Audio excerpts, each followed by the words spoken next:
Are there any real connections here? I highly doubt it, but it's a game, so let's see who came to play. Ready to Love, Season 8, Episode 3. Back to Houston, y'all. Let's get it.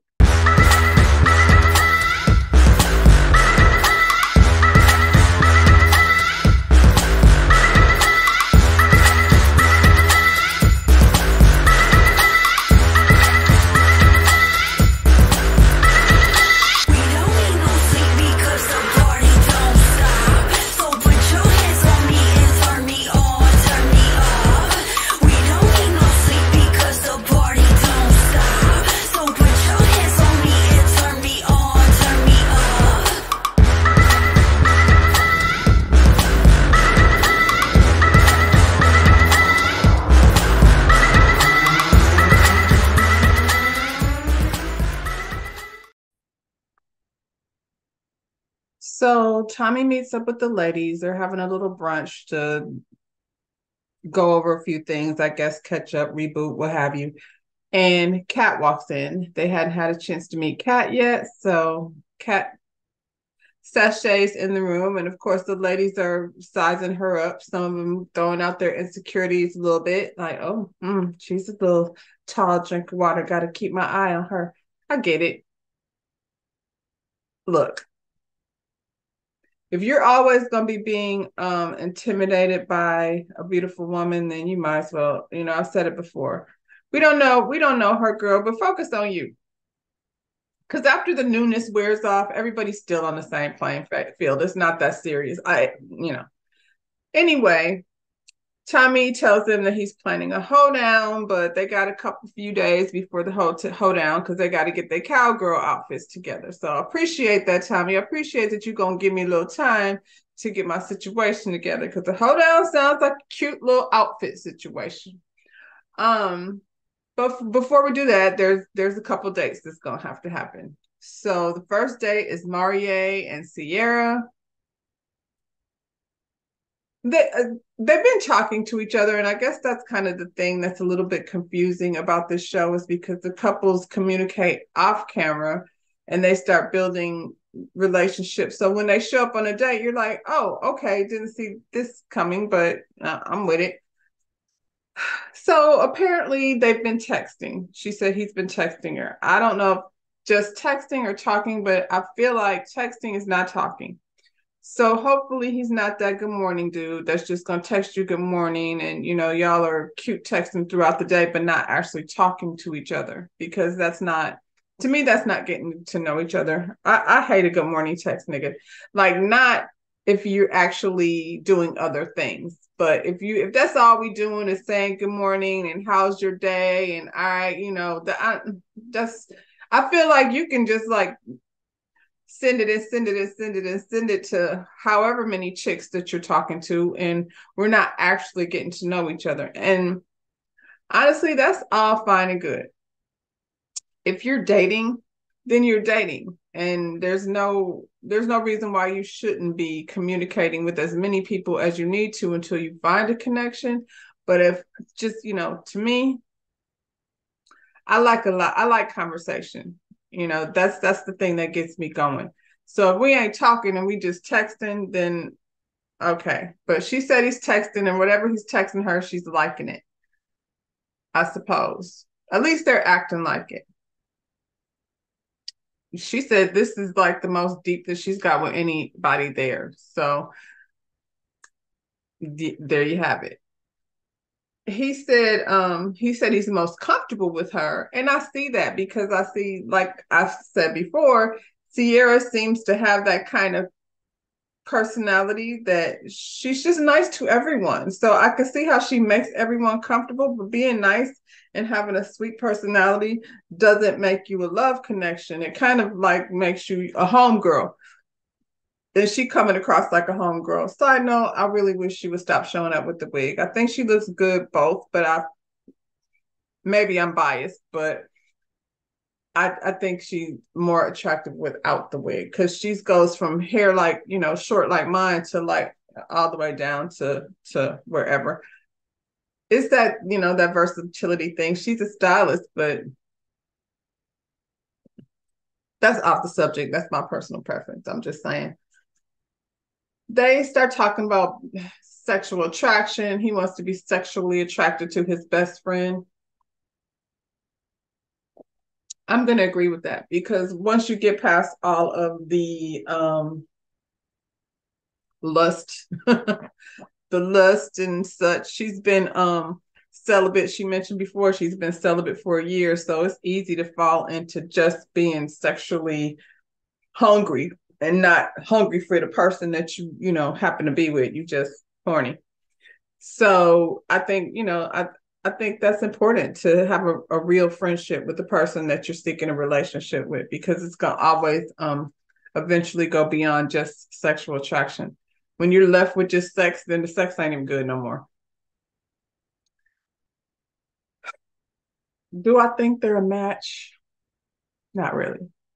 I think they're a match strategically. I don't feel like Marie is giving her any kind of fever, to be honest. It's a game, like I said before. So in the game, you've got to establish some type of connections. So it's in your best interest to do that. Marie he's not a bad looking guy, but he's kind of short. So I don't think there's anything wrong with being short. I just think shorter guys have a harder time when it's a quick process like this and you're mostly working on physical attraction before you get to know each other. And that's with any situation, but normally under a normal situation, you're not competing with 15 other people all at the same time. So you can meet somebody and not necessarily be immediately physically attracted to them, but you get to know them better. And the more you like them, and then that's a non-issue. But right now they're in this environment where it's a group of people and it's moving fast. And I think it's just in people's nature to move towards something that they're physically attracted to. I think Sierra's a pretty girl. I just don't think there's any real attraction. But if you don't have no connections here, then you're gonna go home. So my suggestion is Sierra and Marnier. Now that you have this little alliance sealed, you should probably make a few more. Just because you're gonna need them. Because at the end of the day, and you know what? Last week, I think it was Kiera that said, I'm not here to make friends. I'm here looking for a love connection. But you need to be connecting with some of these girls because if you don't, then your connection is going to get sent home. So that's another bonus for Sierra because she's so likable. I feel like if she does have a connection with someone, then her connection is likely to stay longer because you have connections not just with the guys but also with the girls, and that's important. Like when you're out being social, nobody wants to be with some chick that can't get along with nobody or doesn't, it's always got a funky fever. Like what's this girl, Janelle? I think Janelle got funky fever, but we'll see. The next date was Red and Lee. I feel Red can go, but anyway, Red, he sees Lee and he comes up with this corny stuff like he always does. When God made women, Lee was the model or some stupid, type of line that he's always spitting out. I feel like he says a different version of the same thing to all the women, and it's so unnecessary. Like, she's beautiful. That part is true. He could have just left it at that. Lee is beautiful. I'm excited to go on a date with her. That's it. That's all. He always got to come up with some corny phrase that makes him corny. I'm not a fan of Red. I think he's kind of an asshole, to be honest. But we'll get to that. So this date is really awkward because he sold himself. I'm a comedian and I'm a DJ, and comedians and DJs generally have an outgoing personality. His personality is very the opposite of that. He seems very insecure and withdrawn when it comes to dating. I feel like he knows Lee is out of his league, so he's even more intimidated and withdrawn. And when I say out of his league, I mean, if you find this person to be so attractive that you withdraw, then maybe you should like dial it down a notch. And the funny thing is, first of all, this is one pretty cast. Like all of the women are really pretty. So it's just a pretty cast of women.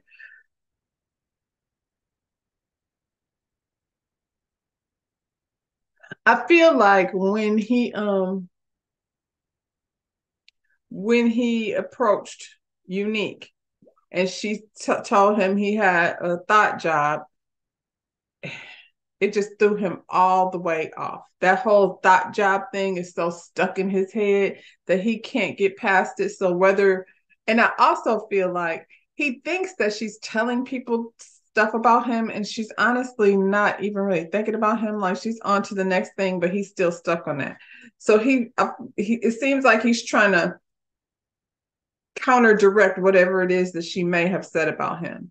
So when he gets on this date with Lee, and Lee's expecting this comedian DJ with all this personality, and he comes with his resume from his 9 to 5 job. If you had this 9 to 5 job, why are you billing yourself as a DJ and a comedian? I'm just saying, if you have because he had a long list of I did this, I spent 8 years here, I did this, construction that. I don't know what his title was, but it sounded like a very serious job. So he's like, I'm this during the week, and on the weekends, I'm the fun guy. And she's like, can you bring the fun guy? Because this guy is like really boring. And I feel like I'm on a job interview or being tested or something, she said. She asked him initially, like, so how's the process? Are you hopeful, about anything here? And he's like, I don't want to talk about anybody else. And she's like, I didn't ask you about anybody else. I just asked. It seems weird to not talk about the process because it's so unusual. And I feel like that's a good icebreaker. Not Lee, Red. When she asked that question, that was a perfect opportunity to say, yeah, this is weird. I'm not at all comfortable with the process because I feel like nobody really is. This is not a normal situation to be going on dates with people and then have to kiki with the girls and be like, oh, I like him. And we're all sitting up here saying we like the same guy, but we also have to still be nice to each other. So the process in itself is strange. But instead of him being honest about what he was really feeling about the process, he decided to tell her, I don't want to talk about anybody else. She's like, I didn't ask you about anybody else. So then things became even more awkward after that because, like I said, he went on a long diatribe about his resume and she was like, okay, fine, that's cool. By the end of that conversation, her food was gone and she was still bored. I didn't see that's another thing, like we have to talk about like how they cut and edit things, but it didn't seem like he didn't ask her anything about herself. There was no conversation going back and forth. It was him listing off all the things he does on his 9 to 5 and then how he's very chill off the DJ comedy thing. So when he's not like in front of the lights and all of that, he making it seem like he's super duper I don't want to say famous, but he's trying to act like he's famous. And I don't think nobody knows who he is. Like they're all from Dallas. If you was that famous, then they would know you. But they don't. So, like I said, she had an empty plate and she was still bored. So I hope her food was good. But that's another missed opportunity for him because what's funny is as much as girls say they want an attractive, well, I mean, everybody wants somebody attractive, not just girls. Everybody wants, somebody that they feel is attractive. Now, what's attractive to one person is definitely going to be different for another person. But most women will take somebody that makes me like that. The whole cute thing is not at the top of the list. That's a man thing. Y'all want the girl with skinny waist and fat ass. And so, but that's not really what we gravitate towards. We can see somebody and be like, he's fine or whatever, but what else you got?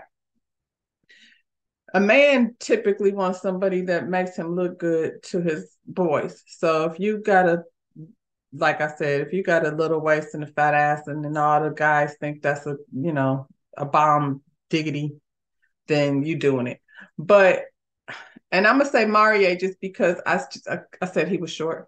He could be funny And all of a sudden, he is everybody's favorite. So Red is the comedian, and everybody's expecting him to have a personality. Because if she would have sat there and laughed that whole time, he would be ready to go on another date with her. She would be ready to go on another date with him. But he sat there and bored her to death. So she's like, I thought you were funny. You're not funny. And he's calling it laid back, and I'm calling it boring. Because laid back, and I feel like Lee is laid back. So if you got laid back and laid backs in here, then I guess we just don't eat and go home. And that it looks like that's what they did. So I don't see it for Red and Lee, or Red and anyone. Okay, so now it's hoedown day. We're on a Black-owned property with Black cowboys, and it's a whole, Black situation. That's actually kind of dope. Tonight, the ladies have the power to eliminate. So the guys got to really bring their best effort so they don't get sent home. Chris is being honored at his job, so he got a dip because he got to be there in order to get his award. He made sure to tell Tommy that, unlike, people in the past who have kind of slipped out from the very beginning. Chris is like, hello, Tommy, I have to go. And, Tommy's like, make your rounds, bro, because I hate for you to get sent home for not being here. So we get that.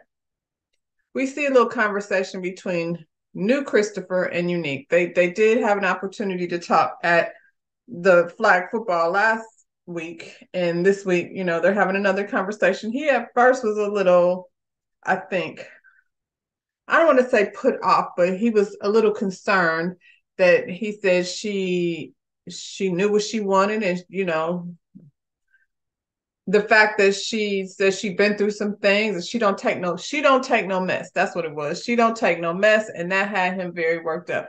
I don't know why. I mean, she don't take no mess, boy, so don't bring no mess. I'm just saying.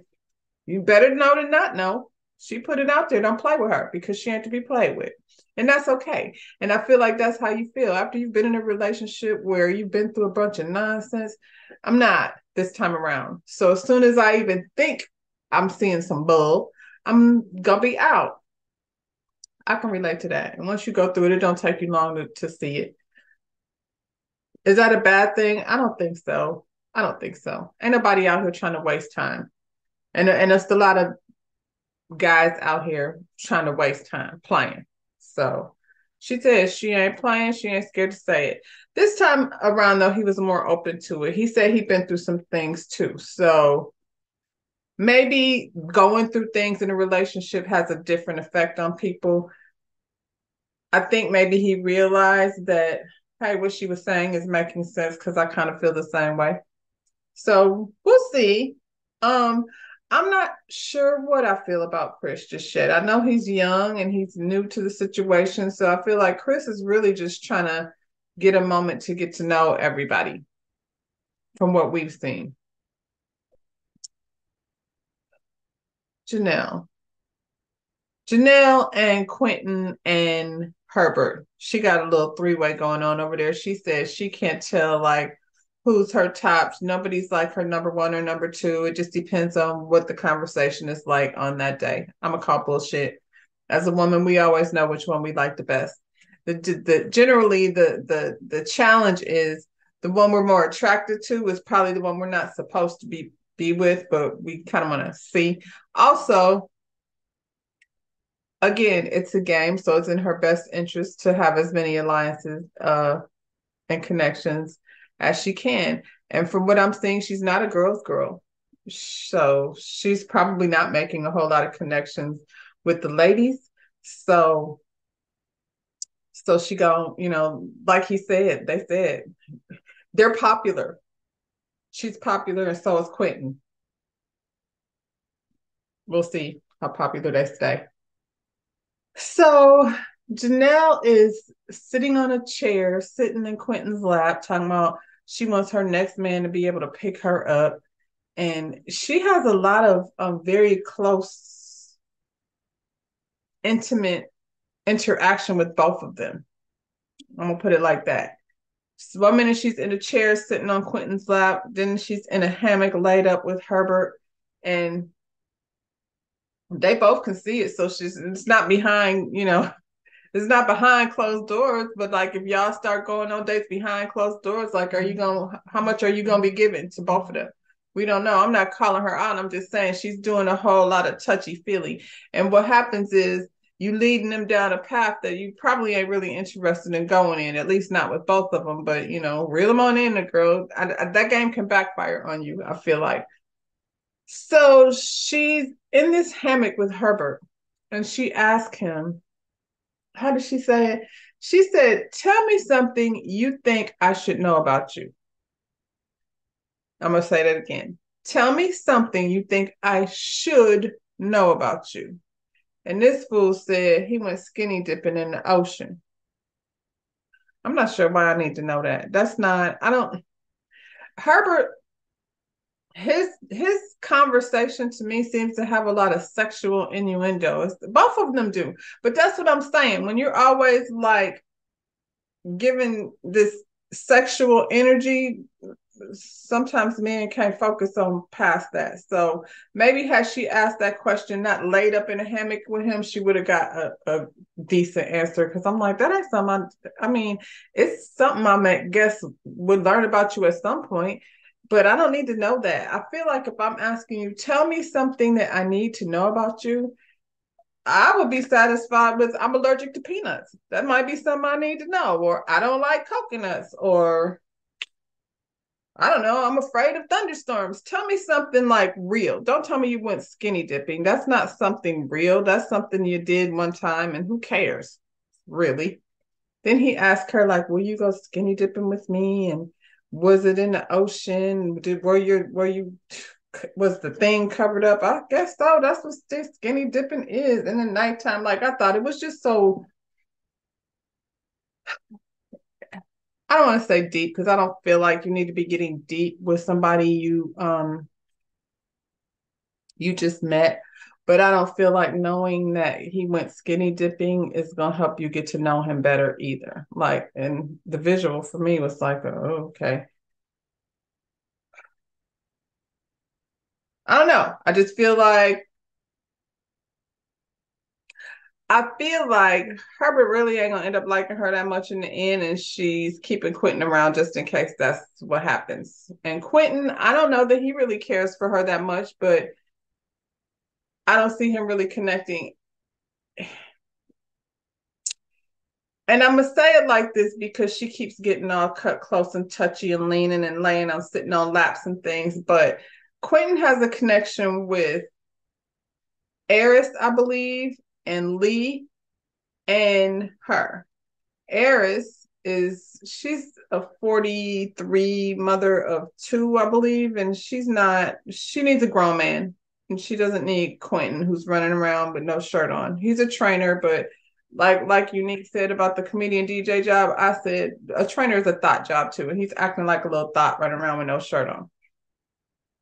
Um, he has a connection with Lee, but I feel like because Lee's not all laid up on him and being very physical with him that we can see, he's gonna have to work a little harder. And Janelle is acting a little thirsty as far as I can tell. Hell, she was over there talking about Red. Red was her connection. I don't know where he fell off. I guess he fell off probably because he was too busy chasing around this girl Unique. Speaking of which, he got Unique back in another conversation. Like this girl has him very stressed out when he could have just let it go. Like, as far as I'm concerned, you've wasted 3 weeks arguing with a girl that don't want you. You didn't even have to do that.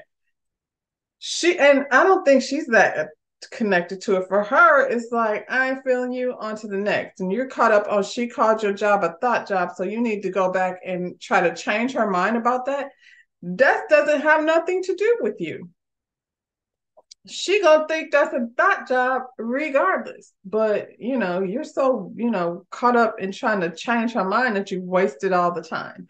So he backs her again to have another conversation, talking about he's the kind of person that goes on based on energy, and he doesn't want anybody to think of him as having bad energy. And she's like, I mean, I guess, but like, for the most part, I haven't changed my feelings about anything. Like, and you didn't even, he said, you said everything about me is showing you red flags. And so you're not even getting a chance to know me. And she's like, for God's sake, like we've had 72 conversations. I said what I said. It is what it is. So then he gets really mad when she said that she ain't changed her mind. He gets all irritated and he starts talking about how, you know, his name in the streets. He got the best name in the streets, and ask anybody, everybody know his name, everybody know his face. That's from the Mavericks to the DJs to the football team to the basketball team. And he started name dropping and becoming more and more irritating. He said he has the best name in the city. Matter of fact, he is the king of the city. So just in case you didn't know, the king of Dallas is apparently this nigga Red. I did not know that. I did spend some time in Dallas. Maybe it was before he got to be the king, or I wasn't in the right circles to meet the king, but he's the king. He's the king of stupid, because now everybody, all the other women are seeing him over there arguing with this girl again for nothing. Let it go. She don't like you. There's 8 other women there. Have you talked to any of them? You went on a date with Lee and you were completely boring. So that's off the table. I don't know what's going on with Janelle, but she's over there sliding up one dude and down the other. So I don't know. You should have slid yourself over there, because honestly, it felt like y'all had a decent conversation when y'all were back at the bowling pin thing. And she even said in the ladies lounge, deliberation lounge, that she liked you. So I don't know how you got off that. Maybe you should have put more energy into that than you did with this girl over here that says she don't like you in first damn place. But you know, King of Dallas, y'all, Mr. Red. Ciao. So Eris and Phil have a moment, and for some reason, I like this connection. Their conversation seems genuine, and one thing she did say is they've been talking a lot, you know, to each other off camera and not texting. But you know, the only way to get to know somebody is to have conversation with them. So their conversation seems genuine. We'll see what happens. It feels like they're in the right age bracket and in the right space in life to, you know, to become something. So we'll see what happens there. Marvin and Kyra, I think they're both fake. I think neither one of them are here for anyone. Marvin, at first he said he wanted to move to the Caribbean, but now he's switching it up because I think he realizes, well, that ain't going to work because ain't nobody just going to decide to move to the Caribbean. So now he's saying, well, I wasn't considering like having a partner. When I said that, that doesn't even make sense. So Marvin, I get what they're saying. Like he kind of switches his tune based on who he's talking to. But I think Kyra's just a flirt. I don't see her connected with anybody unless we just haven't seen it. But I don't feel like she's any more genuine than he is. She's very judgy of him and how he does things, but I'm seeing the same thing in her that I'm seeing in him. Maybe she doesn't have fake stories, but I think she's fake though. Herbert and Kat have a little conversation. I think Kat, like Christopher, is still pretty new to the situation, so she's a little bit behind. So she's still trying to feel out her connections, and right now she feels like it's Herbert. We'll see. You know, like I said, when Kat walked in the room, everybody was all like, "Oh my God, she's so beautiful." But now that it comes down to like who you're really connected with, we're gonna have to see what's really happening, because right now I don't see her connecting with anyone. Herbert seems to still be over there vying for Janelle's attention. You know, it's funny because sometimes I feel like with men, sometimes the competition is more exciting than the actual, you know, reason for you being there. Like you're supposed to be focused on getting a connection with this woman, and I don't know that there is one or not. I haven't heard Herbert say nothing real. They keep saying he real. He just, you know, he's just grown. That was Kat's assessment of him. He just giving her grown man vibes. I haven't seen him do anything, say anything besides making jokes that have sexual innuendo underlying. So I don't know what Herbert is doing besides being a flirt. I don't know. Maybe I'm missing the conversations. Like we're not hearing the late night talks. But if it's in the dark and in the night and in the on the phone, I'm having a feeling it's a whole lot of more of that bullshit that he's been doing all along. Chris, he said he had to leave, so he announced that in the beginning. So Jessica decided to take him on a tour, and I don't know what she was doing. I guess reminding the people that he was here.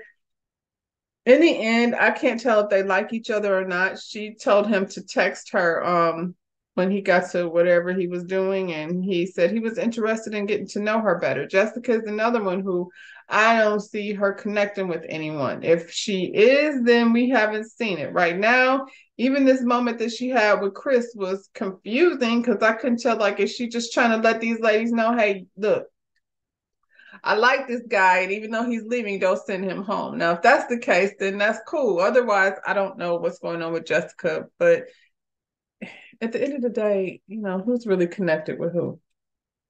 The only connection that I really do like for real, is Phil and Eris, and we'll see. I'm not sure.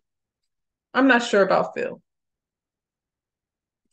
Lee and Marvin had to have a little side conversation. So Marvin said that his goal, the stuff he says, like he's just like red in a way, just a little more. I'm gonna say exciting because he has like this whole sex dungeon thing happening, and I think that piques their interest. And he's better looking. And we already talked about how superficial we all are as humans when we first meeting somebody. So he said his goal in life is to reproduce the life that his parents gave him. Who says that? What does that mean? I don't know what that means. Don't his his goal in life don't match his actual life. That's for damn sure. And Lee is like, so is that monogamous? Because based on what you've been saying, like you got the erotic thing going on, and you be making like these erotic videos and books and whips and chains and handcuffs, and so what is it really? She said, like, and okay, so since you have this whole super erotic lifestyle that you've been living, she's concerned that, and I think many of them will be like, I'm not into all that. So there's no way in the world I'm gonna be able to excite you because you know, I like sex regular. I don't necessarily want to be restrained or tied up or, blindfolded and, any what I ain't seen his movies, I ain't read his books, but that seems to be all he got going on because I haven't heard him talk about anything else. Even when he says he wants to recreate the lifestyle of his parents, he didn't even say what that was. We don't know. What was your parents over there doing? Was they over there with a dungeon too? We don't know. But he said it was monogamous, and she's like, "Is it though? How does that work? Like, what is your work? Are you gonna retire?" Because when you get into a committed relationship, and seemingly none of these women are into this women some women's. None of these women are into the stuff that you're saying that your lifestyle is about.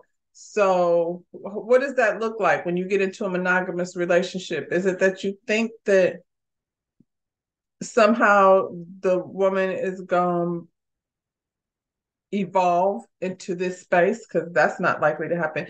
What makes you an expert on orgasms and all of that stuff anyway? Because I think men be confused on that. Like they be looking at porn and thinking, that's what's real. That ain't it, bro. I'm just saying. And I'm sure that there's plenty of women that are into that lifestyle that he's living. It just don't seem like none of these are. Because they all are a little more intrigued to hear what you're gonna say. And then even like when Marvin is describing what it is he does, it doesn't get them excited necessarily. I think for a minute, Unique was giggling, but she don't even seem to be giggling the same way she used to. He said he wouldn't be bored. He said he wouldn't be bored because you don't know like what I'm interested in, like what it takes to like turn me on basically in a one-on-one situation. And she's like, well, what exactly is that? And then this fool said he's into ass worship. Anybody care to explain? Because I don't know what is ass worship. He's into ass worship. He's got a nipple something fetish, whatever it was. They bleeped it out. So something he's doing with the nipples, and it's a fetish of his. He's got restraints under his bed. Uh, Restraints is never a positive word. Like I feel like I don't want to be restricted. I need to be free. Just saying. Forced orgasms. So he's gonna what tie you down, and this is not pleasant. It doesn't sound like it. It doesn't sound like a pleasant experience. You're gonna tie me down until child, okay. And that's what Lee was like, all right, bro. So okay then. Not me, but I'm not judging, but not me. That's pretty much where she was with it. So Tommy has a discussion with the ladies and he's trying to find out like who's the tops, who's the bottoms. I find it interesting because when Janelle went on a date with Christopher, she was so giggly and he was so sweet. Now all of a sudden she's like, he's my bottom. He ain't did nothing to try to move somebody out of space. I'm halfway wondering if she's doing that like to have Reds back because it seems like Unique is now interested in Chris. And I like that a lot better than her interest in Marvin. Like I said, he said he used to be a school teacher, and I think there's some qualities in him that probably, like patience and things that you need with children. And not, I'm not saying she's a child, but based on her saying that she's been through things, she gonna need somebody to be patient and understanding. And I'm not saying that's him. I don't know that man. I'm just saying those are school teacher qualities a lot of the time. So the bottom two are Red and Marvin. No surprise there. Basically, Marvin, the ladies are not really sure what it is that you talking about because you keep trying to um, adjust your goals in a relationship according to whichever woman you're talking to. Red, they don't know who you are. They said they don't know you and they don't care about your connections. And all you want to do is like list the thing. You list your acquired achievements and talk about the people you know, and they're not interested.